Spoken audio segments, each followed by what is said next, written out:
زموږ منځه ته ولې اشتها نه کېږي؟ دا به یو ځای لک روښن زموږ عبادت ته ولې اشتها نه کېږي؟ ولې دا خوند نه راکوي چې یو 10 منټه د عالم سره کښېنم یو ښه ګپه وکړم؟ ولې زما زړه د غرور د تکبر ډک دی؟ ولې زما په زړه کې لویي ستا؟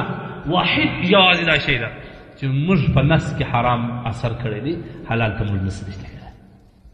دا روژه کې به د حرم کې دا کسان وو د عرب، د دې عجیبه عبادت ژرې او برېتونه به یې خریلې وه، سا وسنګ ته به یې ناست وو، د ژړا څخه به یې ستا په زړه کې یو قسم خشاع پیدا چې خدایه ما ته ولې ژړا نه راځي؟ ته دا وګوره. لیکن یوه ذره دوکه چې ورسره وکړې دومره وغورځېږي دومره استغفار وایي څه کوي زموږ هغه الله دې موږ ته هدایت. حاجي صاحب چې ووینې په داسې جامه به یې سړی چې لاس مې موچ کړی، لیکن بل اړخ چې دی معاملاتو کې وپوښتې د ده د درواغو کاروبار به په ټول بولدکو باندې کې د چا نه دا زموږ پر زندګي اثر اچي، دا زموږ پر بچانو اثر اچي، دا زموږ پر فامیل اثر اچي، دا زموږ پر ټول کورنۍ باندې اثر اچي. ځکه دا یو زده کړئ، یوه خبره دا زده کړئ، الله چې ستا په قسمت کې شی لیکلی حدیث دی تر هغه ساعته پورې یوه ثانیه هم تا ته مرګ نسي راکړلی چې هغه کوم شی الله ستا په تقدیر کې لیکلی چې ته نه واخلې. حدیث کې راځي نبي کریم صلی الله علیه وسلم فرمایي چې ان للعبد له رزقه، د بنده لپاره الله پاک جل جلاله خپل رزق انتخاب کړی دی. که دا ټول انسانیت او پیرانان سره جمع سي دا رزق د ده د خوله یا د لاسه وکړي، الله وایي د الله رسول صلی الله علیه وسلم یې نشي کړی. زما پر دې ایمان دی چې ما په تقدیر کې څه لیکلي هغه ماته راځي، نو په خرابه لاره ولې؟ دا زموږ بعض ناپوهان هم دا خبره کوي.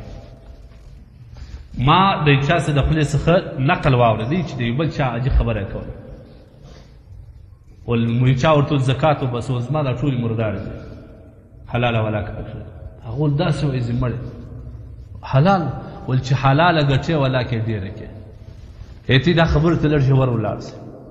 که چیرې سړی عقیدتاً دا خبره وکړي دا سړی د ایمان وتلی دی. د دې پر خپل رب بدګماني ده چې زما رب که چا ته رزق ورکوي په حرامو کې ورکوي په حلالو کې نه ورکوي. علامه ابن قیم رحم الله الفوائد ابن القیم په دې کتاب کې لیکي وایي کوم کس چې حرامه روزي ګټي، سود کوي، غلا باندې کوي، په ظلم ګټي، په دوکه باندې، دا دوه نواقص لري.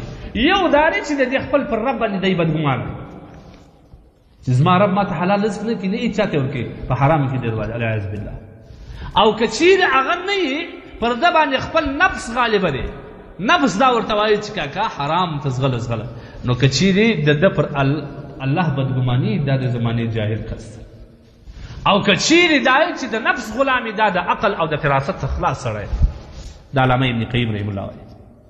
وزه خلکو سره چې پوښتنه وکړي وایي والله که یار په حلال کې اوس ګټه نه چې درواغ نه ووایه، دوکه ونه کې، یو دې ښه نوم یادوي د دامیانه بیجلا نومونه یي کله کله یاد زه دې ورته په تعجب کې سم وایي یو شی ورسره مکس نه کړې که څنګه دي دا ولاکه بیا ډېره کې مه پوهې دا خبرې وکړه.